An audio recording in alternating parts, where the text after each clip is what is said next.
Bhagavate Vasudevaya.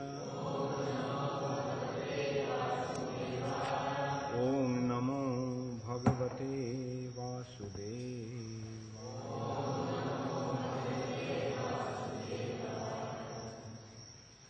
Srimad Bhagavatam, second canto, chapter 7, text 27. Tokena jiva haranam yad uluki kayas trayi mashikasya cha pada shakato apabrittaha jad ringatantara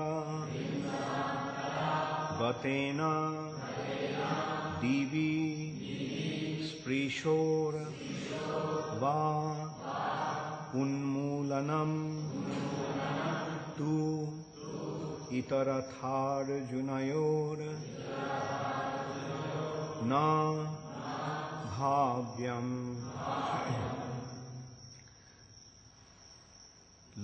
Tokena jiva haranam jaduluki kayas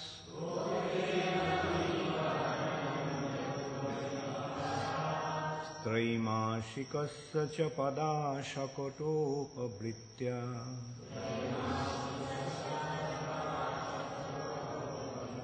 Jadringatantargatena divisprishorbha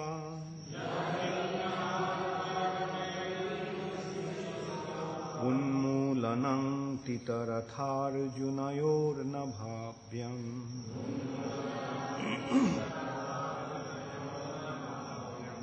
Tokena jiva haranam jaduluki kayas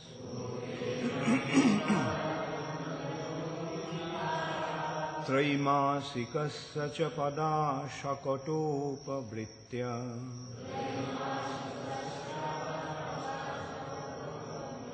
Jadringatantargatena divisprishorbha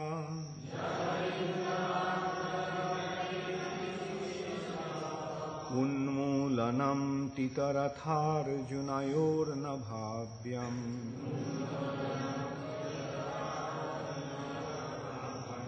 Tokena jiva haranam jaduluki kayas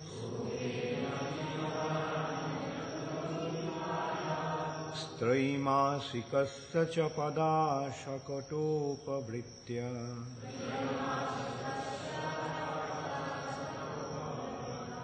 Yadringatantargatena divisprishorbha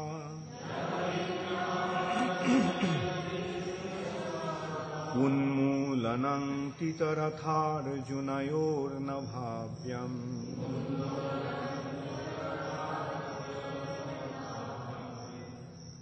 Tokena, by a child, jiva haranam, killing a living being, yat, one which, uluki kaya, assume the giant body of a demon, traimasikasya, of one who is only 3 months old,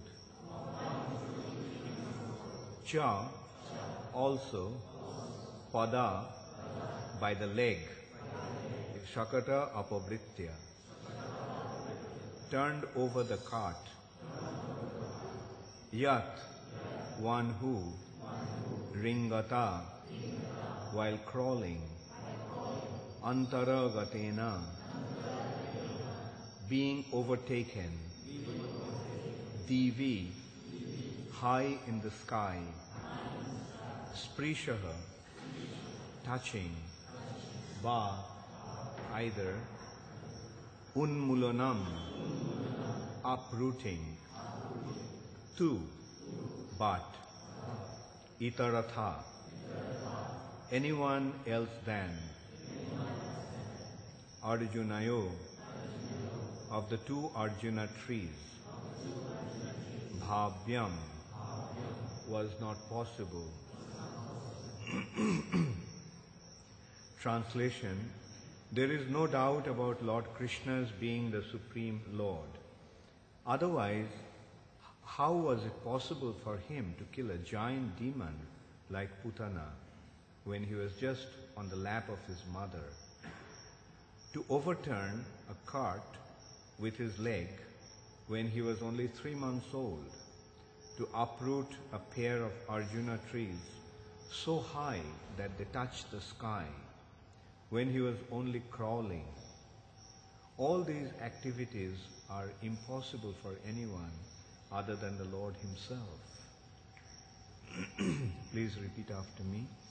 There is no doubt about Lord Krishna's being the Supreme Lord.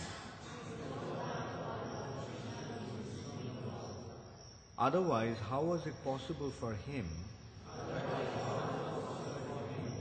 to kill a giant demon like Putana when he was just on the lap of his mother? To overturn a cart with his leg when he was only 3 months old? To uproot a pair of Arjuna trees so high that they touched the sky when he was only crawling? All these activities are impossible for anyone other than the Lord himself. Purport by Srila Prabhupada.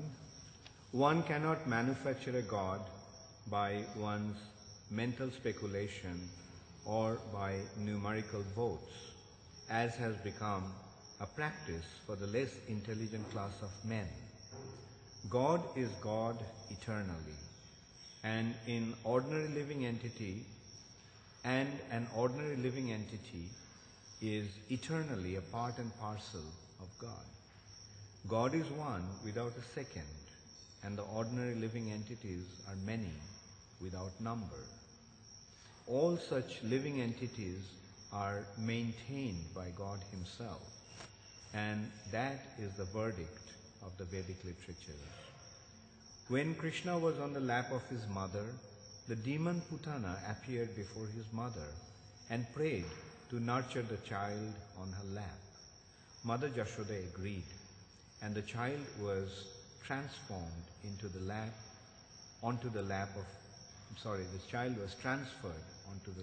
of Putana, who was in the garb of a respectable lady. Putana wanted to kill the child by smearing poison on the nipple of her breast. But when everything was complete, the Lord sucked her breast along with her very air of life. And the demon's gigantic body, said to be as long as 6 miles, fell down. But Lord Krishna did not need to expand himself to the length of the she-demon Putana, although he was quite competent to extend himself more than 6 miles long. In his Vamana incarnation, he posed himself as a dwarf Brahmana. But when he took possession of his land, promised by Bali Maharaj, he expanded his footstep to the top of the universe, extending over thousands and millions of miles. So it was not very difficult for Krishna to perform a miracle by expanding his bodily feature. But he had no desire to do it because of his deep filial love for his mother, Jashoda. If Jashoda had seen Krishna in her lap extending 6 miles to cope with the she-demon Putana, then the natural filial love of Jashoda would have been hurt, because in that way Jashoda would have come to know that her so-called son Krishna was God himself. And with the knowledge of the Godhead of Krishna, Jashoda Mai would have lost the temper of her love for Krishna as a natural mother.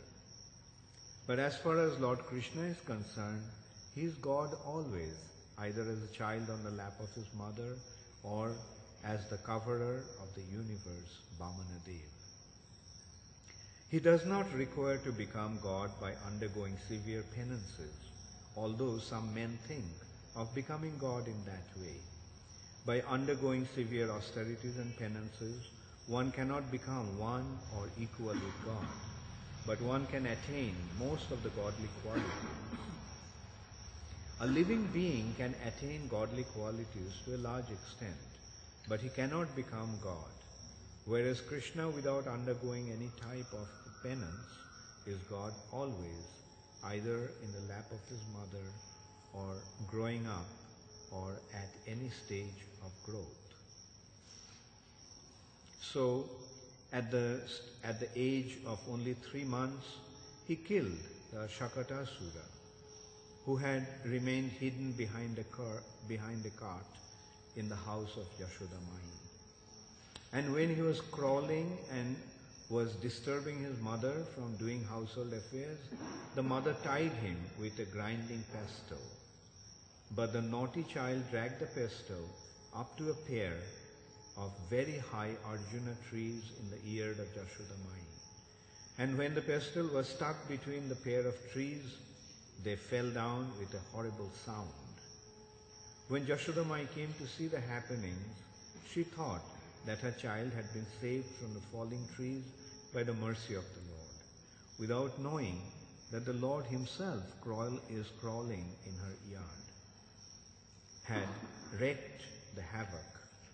So that is the way of reciprocation of love affairs between the Lord and his devotees. Yashoda Mai wanted to have the Lord as a child and his devotees.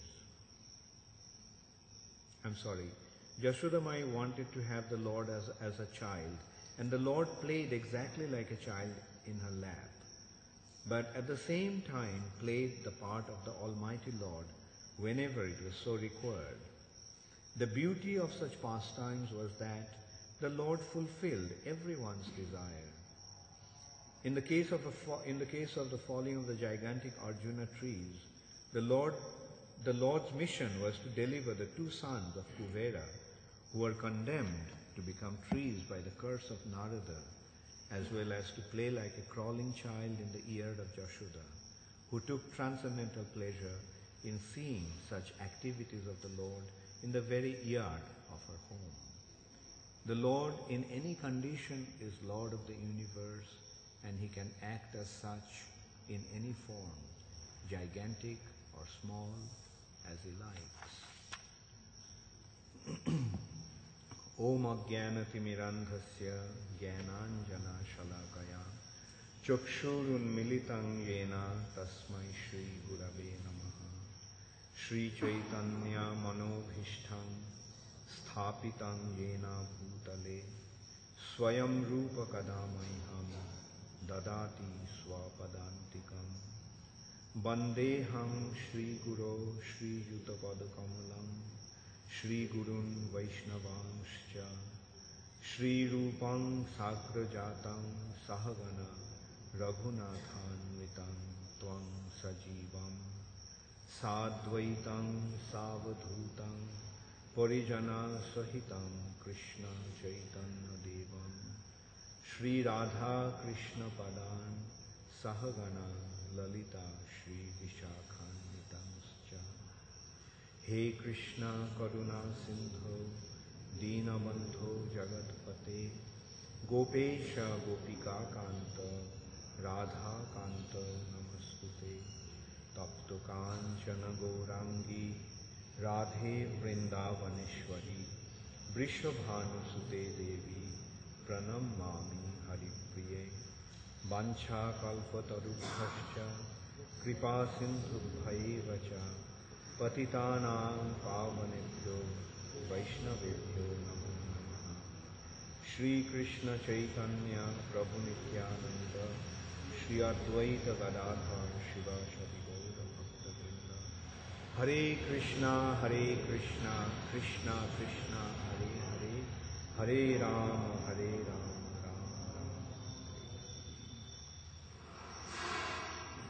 Tokena Jiva Haranam Jaduluki Kayas Trimasikas Chapada Shakotopabritta Jad Ringatan-taragatena Divisprisharva Unmulanam Titarathartha Junayor Bhavyam There is no doubt about Lord Krishna being the Supreme Lord.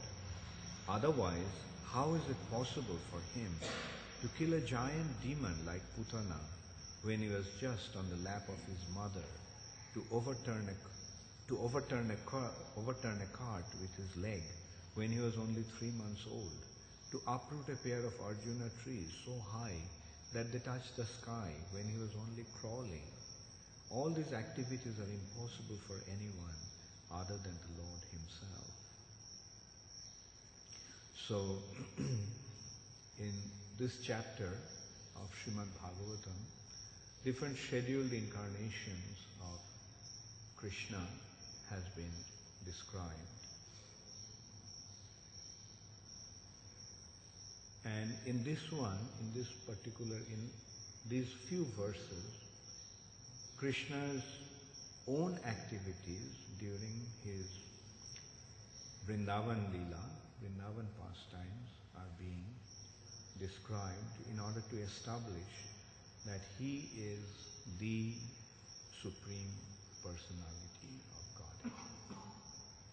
Godhead.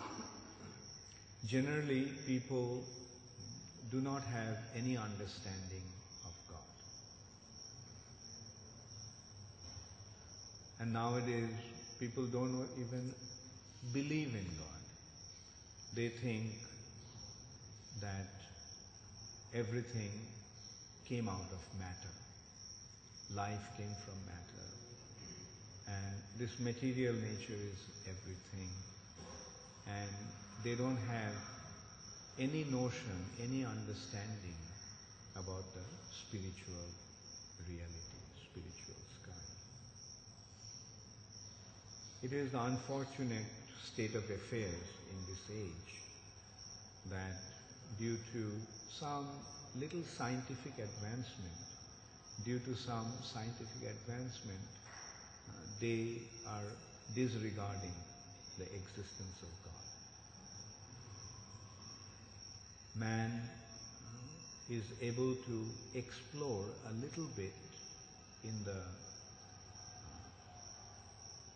into the nature, and they are able to make some arrangements to manipulate nature. And as a result of that, they are thinking that they have conquered the nature and they are the supreme, and there is no supreme beyond them. That is the problem of today's world or modern civilization. They think with the advancement of science, they are actually disregarding the existence of God. It's interesting to note that this atheistic attitude of the scientists is a rather recent development. The early scientists were not actually atheistic. Like we know that one of the greatest exponents of science, Sir Isaac Newton, was a theist. He used to believe in God. I remember when I was young, I read an article by Newton where he compared himself to be a child playing on the shore of the ocean, collecting some pebbles.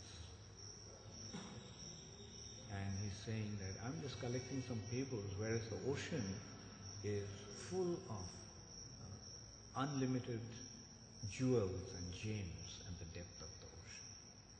So his discoveries, his findings are just some very, very insignificant achievement as far as he himself was concerned. So this is how the early scientists were not atheistic. They were the believers of God. They were believers of God. They believed in God. And their effort actually was to probe into science, probe into the nature and find out why things happen in a certain way. They used to find out why. Like we know that incident in Isaac Newton's life. He was sitting on a bench in a park, and then he saw an apple falling. And he wondered, why does the apple fall? Why always the apples fall on the ground? Why doesn't some apple go up on this, fly out? It's quite a natural question. And that's how he actually discovered the theory of gravity, theory of gravitational pull. In this way, the early scientists were theists. They used to believe in God. They never defied God's existence. They knew that God is the supreme creator and He has arranged things in a certain way. And they just wanted to find out why things happen, why God's arrangement is like that. So early scientists were in search of knowledge. And it has been described that the trouble actually started when man invented, with the development of science, man invented a clock. A man invented a clock, and how does a clock work? They wind the clock, and the clock functions. So those days, the invention of clock was a big thing. It was a big breakthrough. It was a major breakthrough in the scientific world. Like man invented clock. Like otherwise they couldn't measure time. They had various gross ways of measuring time through sundials and so forth. And also they had this sand particles falling through the glass, hourglass. And so when they discovered that, the clock, then they started to compare their invention of clock to the arrangement of this nature. They developed a theory that just as you wind the clock and the clock begins to function, similarly God has winded the creation and it is running by itself. God is not involved. In a way it is true. God is not directly involved with the affairs of the material nature. He set up an autopilot of guna and karma. And due to the arrangement of guna and karma, everything is happening in this world. God is not directly involved in the affairs of this material nature. Jai Shri Shri Krishna Balaram ki Jai. Jai Shri Shri Radha Madan Mohan ki Jai. Jai Shri Shri Gaunitai ki.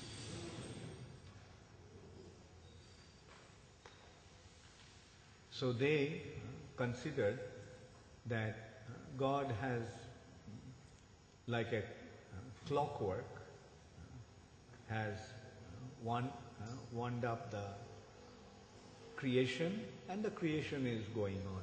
Affairs of this material nature is going on without his being involved.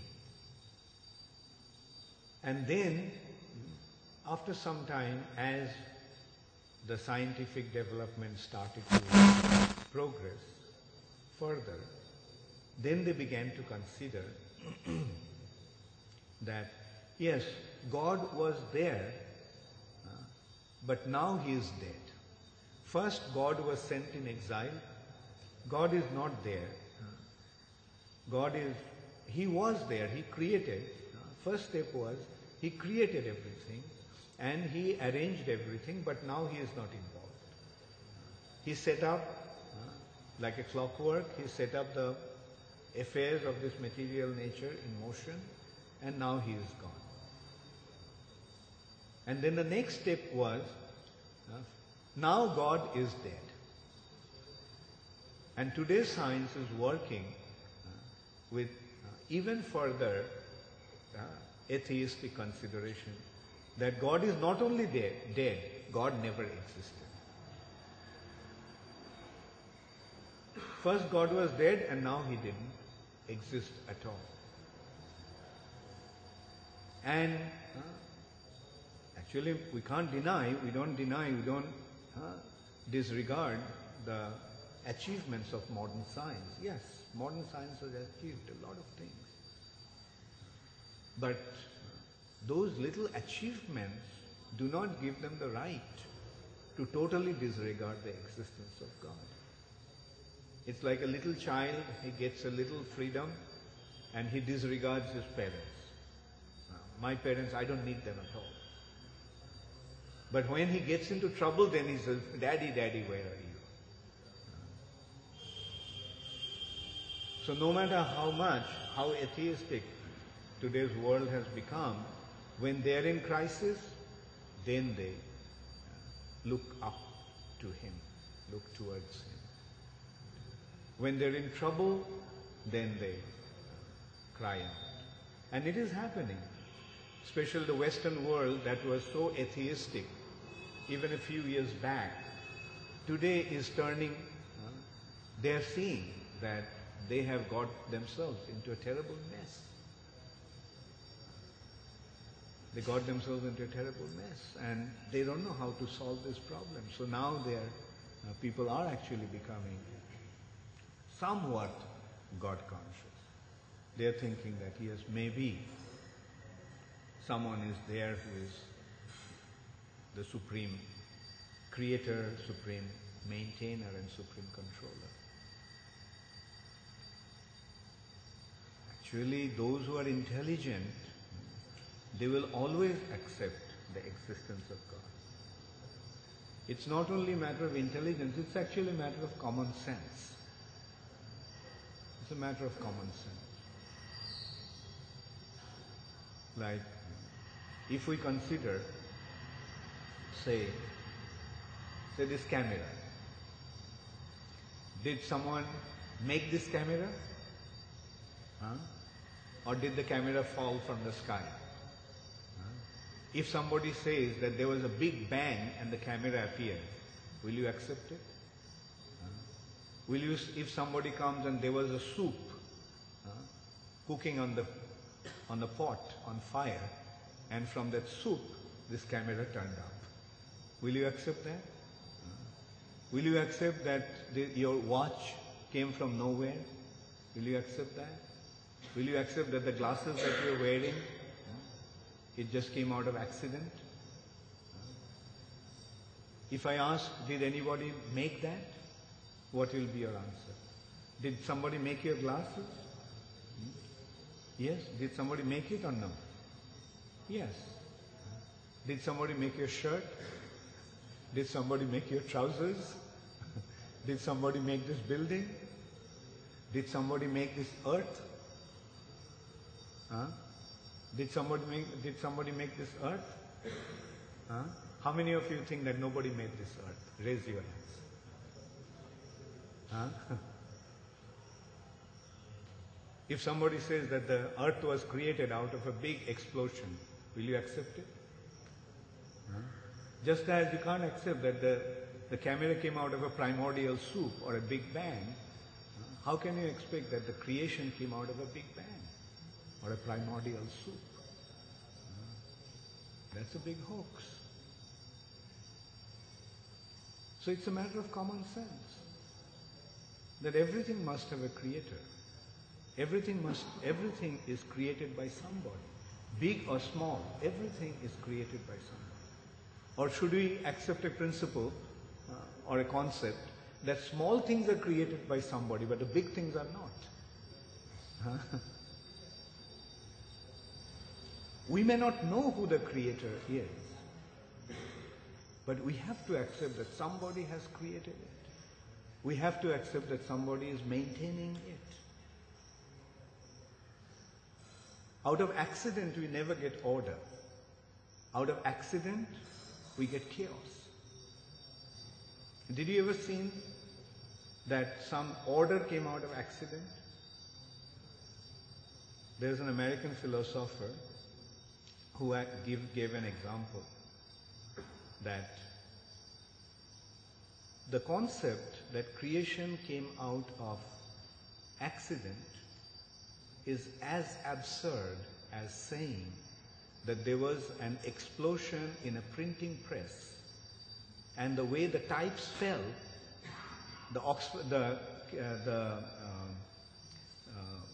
what is that American dictionary? The Webster Dictionary was printed. That Webster Dictionary was printed. You get the point?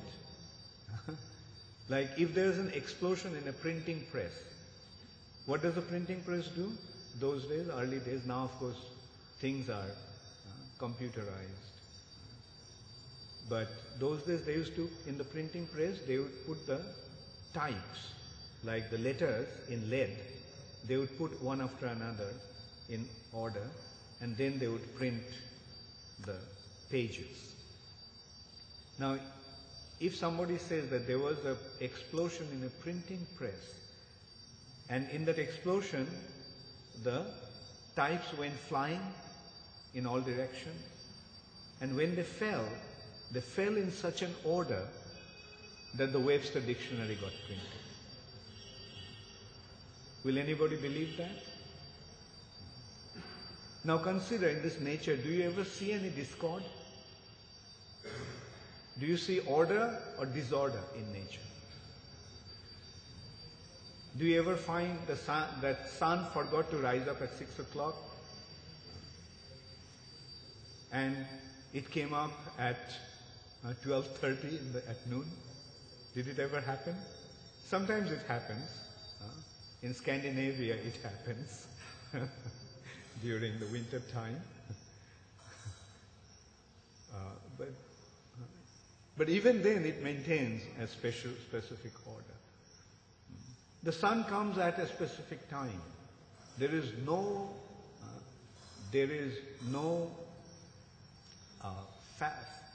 flaw in the movement of the sun. The moon rises at a certain time. The moon wanes and moon waxes in a specific order. Everything in nature is maintaining a beautiful order.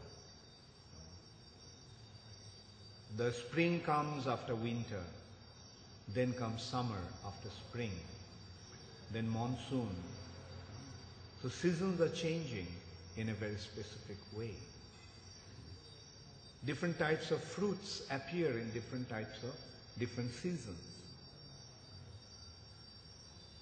Now when we see this order, should we conclude that these orders are coming out of accident? The order must be coming out of some very specific intelligent control. Now who is controlling all that? Is somebody controlling that? Now the question is, who is that person? We may not know him, but there must be a somebody who did it. Like for example, the watch that you are wearing.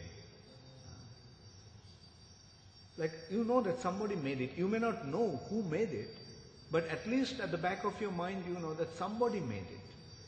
The watch couldn't have fell from the sky. Couldn't have fallen from the sky. Similarly, this creation, this entire creation, the entire universe, the entire material creation has been created by somebody, and it is being maintained by somebody. So that is an intelligent conclusion. And isn't it common sense? Isn't it common sense that somebody must have created it? I may not know him, you may not know him, but he is there. So the intelligent thing is to accept that somebody has created, and if we want to know about him, the informations are available. Yes, if you want to know about him, you can get proper information about him. There are books. like this Srimad Bhagavatam is the book that is describing who he is.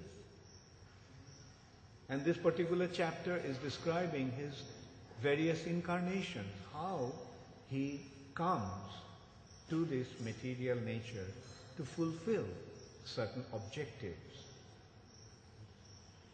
And here is the description that how we have to accept that he is God. Because there are three incidences that have been described here, mentioned here. One is when Krishna was on the lap of his mother, a terrible demon called Putana came to kill Krishna. Putana was a terrible witch who came, whose business was to kill newborn babies. And she was specifically ordered by Kamsa to kill all the demons, to kill all the children. Because Kamsa got to know that the 8th son of Vasudeva has already been born and he is going to kill him. So Kamsa thought that if he can kill Krishna, then he can prevent himself from dying. So he thought that Kamsa's 8th child was born, and the forecast was already made at the time of Vasudeva and Devaki's wedding that the 8th child of Devaki is going to kill Kamsa. So Kamsa wanted to kill Devaki at that time. But Vasudeva told Kamsa, Kamsa, why are you unnecessarily going to kill a woman? Because it's not proper to kill a woman. You lose all your pious activity. So why unnecessarily kill your sister Devaki? Rather, I'm promising you that whenever a child is born, I'll offer the child to you. Then you can do whatever you want to do. You can rather kill the child than kill this woman who happens to be your sister. So Kamsa agreed, and then as the children were born one after another, Vasudeva offered them to Kamsa, took them to Kamsa, and Kamsa killed them. In this way, one after another 6 children were born, and Kamsa killed all 6 children. The 7th child was Balaram, and Balaram was transferred from Devaki's womb to Rohini's womb, another wife of Vasudeva. And they thought that Devaki had a miscarriage. And then when the 8th child was to be born, Kamsa put Vasudeva and Devaki in the prison to prevent the birth of the 8th child. He not only put them in prison after the 7th child was born and the 7th child was a miscarriage, they put them, Vasudeva and Devaki, in the prison. And they were shackled so that they could not have any contact. But actually from Devaki's heart, Krishna was transferred into, from Vasudeva's heart, Krishna was transferred into Devaki's womb. And in this way, Krishna was conceived. And after Krishna was born, Krishna instructed Vasudeva to transfer him to the house of Nanda Maharaj on the other side of the river Jamuna in Braj, in Nandagram. So Vasudeva did that, took the child and placed the child in the house of Nanda Maharaj. And at that time, Mother Jashoda also gave birth to a child, a daughter. And Vasudeva returned with the daughter. When Kamsa got the news that the 8th child had been born, he rushed into the prison and he picked up the child and wanted to kill the child. although it was a baby girl, and he had nothing to worry about, nothing to be afraid of. But atheistic people are so afraid of their death. And the atheistic people are so concerned about preventing their death that they are prepared, they don't hesitate to commit any kind of sinful activity to do that. They become completely ruthless, completely cruel in order to protect their own interest. So he picked up the baby and tried to smash the baby on the stone and kill her. But the baby slipped out of his hand and went up in the sky and assumed her 10-armed Dasabhuja form. She was the Mahamaya, Durga. And she actually announced that, Kamsa, you can't kill me. How dare you? How can you kill me? You won't be able to kill me. But the one who is going to kill you has already taken birth. And he is growing.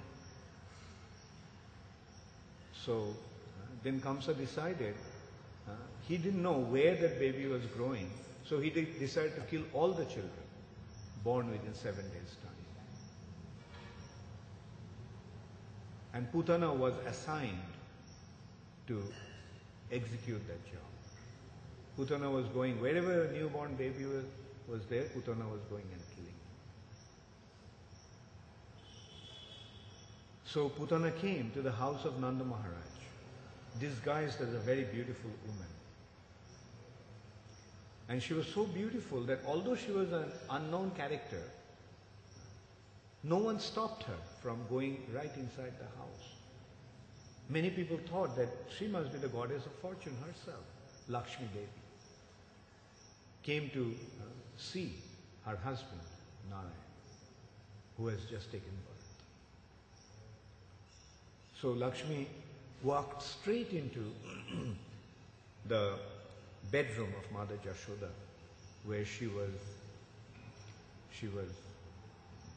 tending her little boy, Krishna. Krishna was about 7 days old at that time. And so this lady came, and other ladies also were there. And this lady came and said, Putana came and said, that's such a beautiful baby. Please let me have him on my lap.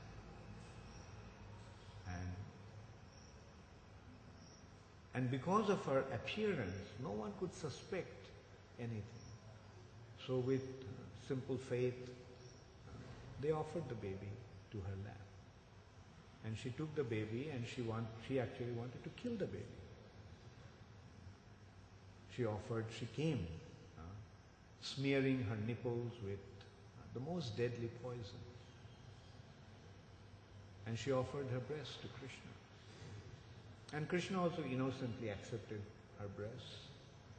And as he started to suck her breast, Krishna sucked her life air. And Putana, out of pain, wanted to get rid of this child. But she could not. She was dying in pain. She ran out of the house. And Krishna also made it a point to take her to a certain distance, because her body was so large that if she fell in that area, in where everybody was, then many houses could have been damaged and many people could have died. So Krishna made her run for a long distance, and in this way, finally Putana fell. And her original body became disclosed. And it has been described that her body was 6 miles long. Just the body was 6 miles long. Now somebody may say, how is it possible? Now these demons, they actually acquired their power through their yoga practice, called mystic power. They perform this yoga process, and by practicing this yoga process, they achieve their siddhi and they get the power.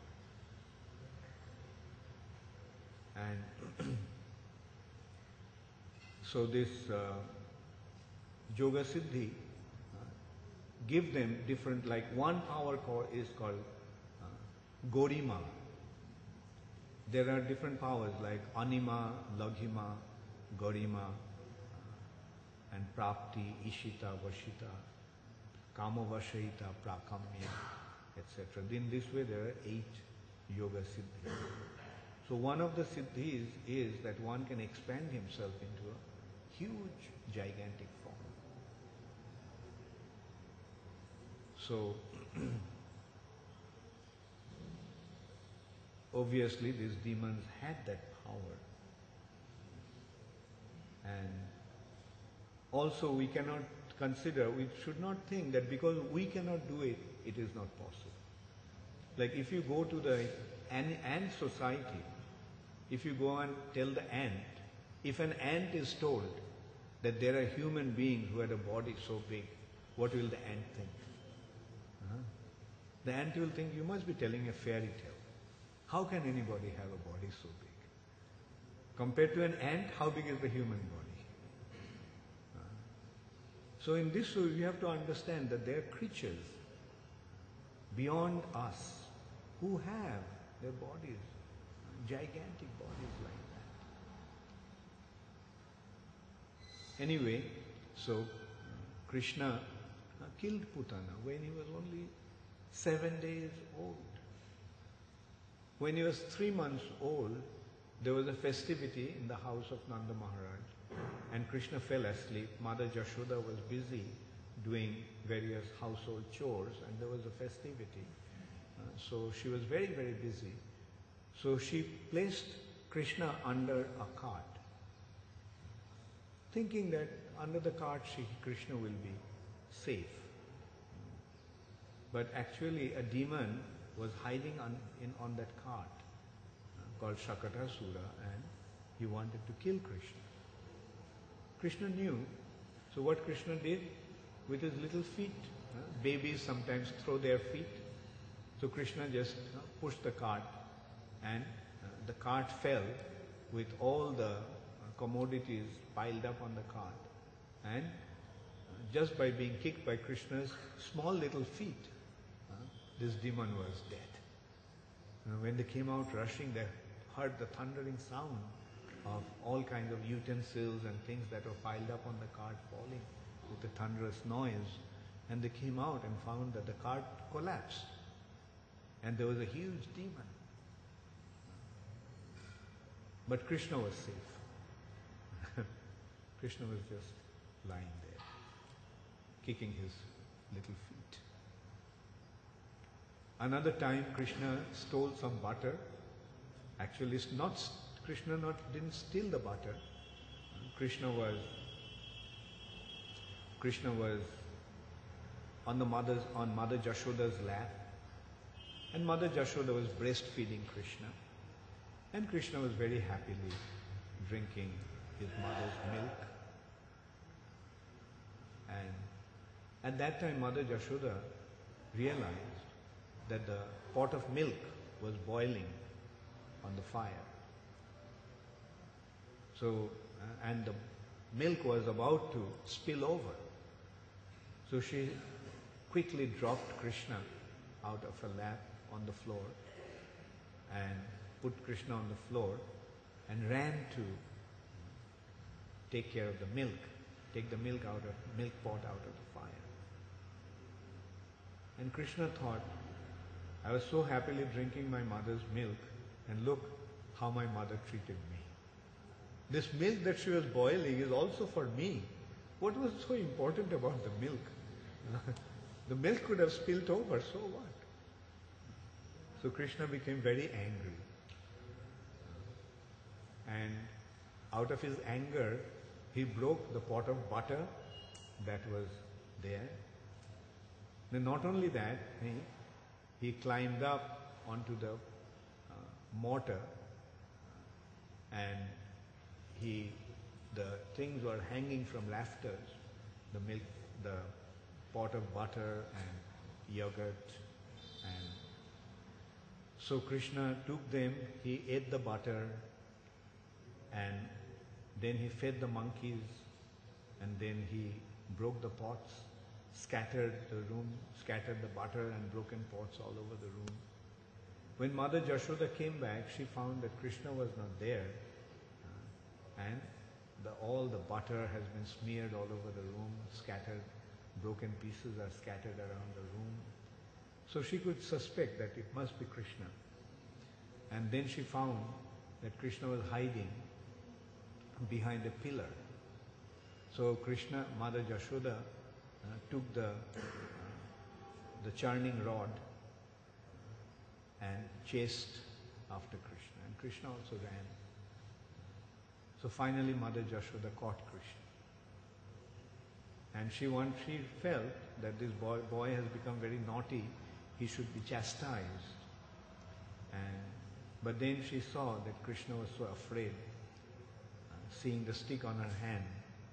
So she felt that this boy should not be subjected to a fear, because that may affect his mental growth, psychological development. So she dropped that churning rod. But she at the same time thought that the boy must be taught some lesson. So she thought that she would tie up Krishna. So she got some rope to tie Krishna. But no matter how much she tried or how much rope she took, she found that the rope to be just 2 inches too short. She tied Krishna, tried to took the rope, and she went around Krishna's belly and tied him up with the mortar. But it was a little short, 2 inches too short. She got more rope, added those to the rope. Still it was 2 inches too short. And she got all the ropes in the house. And in the house, they are cowherd people, they have cows, so there was no dearth of ropes because there were so many cows. But still that ropes was not sufficient to tie Krishna up. Then finally Krishna felt that my mother is quite tired, exhausted, so I'll allow her to tie me up. So then finally Krishna allowed Mother Jashoda to tie him up. And when Mother Jashoda tied him up to the mortar, and she went back to the kitchen to take care of the household chores. So Krishna started to drag the mortar. She was tied to the mortar, so he started to move, and the mortar fell, and he started to move. And as he started to move, dragging the mortar, at some point in the courtyard, there were 2 Arjun trees, twin Arjun trees. And Krishna went through the Arjun tree, and the mortar got stuck between those 2 trees. And Krishna naturally pulled, and as a result of his pulling, those 2 trees fell. And those 2 trees actually were 2 sons of Kuvera, known as Nalakuver and Manikri. So they were cursed by Narad Muni that they would be born as trees. But when they begged forgiveness to Narad Muni told them that when Krishna appears, then he'll be delivered. So that's the business that Krishna executed by delivering these 2 sons of Kuvera. But these 2 trees were so big, and when they fell with a thunderous sound. And hearing the sound, Mother Jashoda just came out, and she found that the tree just fell. And she found that her first thought was, what happened to Krishna? What happened to Krishna? And then she found that Krishna was safe between those 2 trees. When Nanda Maharaj came, he became very angry and started to chastise Jashoda. But why did you do something like What would have happened if the child got crushed under the tree? Good that he has been saved, but what could have happened? So in this way Krishna was performing his pastimes. He was acting in such a way just to give pleasure to his devotees. They didn't have any idea that Krishna is God. Krishna was simply playing like their own little son, but his activities were extraordinary.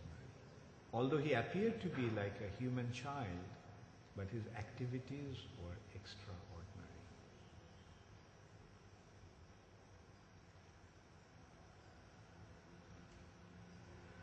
So in this way, Krishna, it has been pointed out that these activities display Krishna's identity, reveal Krishna's identity as the Supreme Personality of Godhead. Now the question may arise that does it mean, it could have been that these are all fairy tales, some fairy tales, some stories. The response to that is that first of all, in Vedic scriptures there is no room for falsity or lie. All these Vedic scriptures are the truth and nothing but the truth. And if they were just some stories, why would such great personalities, since time immemorial, have accepted these stories as to be real? Like there are gigantic intellectual personalities, intellectual giants like Madhvacharya, Ramanujacharya, Vishwanath Chakravarti Thakur, Sri Chaitanya Mahaprabhu, and in the recent past, Srila Prabhupada, Bhakti Siddhanta Saraswati Thakur. If they were just some stories, why they would accept it, accept the stories and lead their lives based on these stories? Like for example, you read some stories as a child, like the stories of Cinderella and the Snow White and the Seven Dwarfs. Like you read those stories.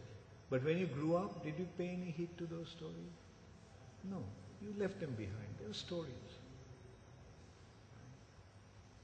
But that's not the case with Srimad Bhagavatam and Bhagavad Gita and other Vedic scriptures. The greatest of the personalities have accepted them as true, and throughout their life they have pursued the teachings of these scriptures. If they were just some stories, they wouldn't have accepted it. So we have to understand that these happenings are not stories, but they're histories. They're history. And by accepting these as factual, we simply benefit ourselves. Thank you all very much. All glories to Srila Prabhupada. Gaur Premanande Hari.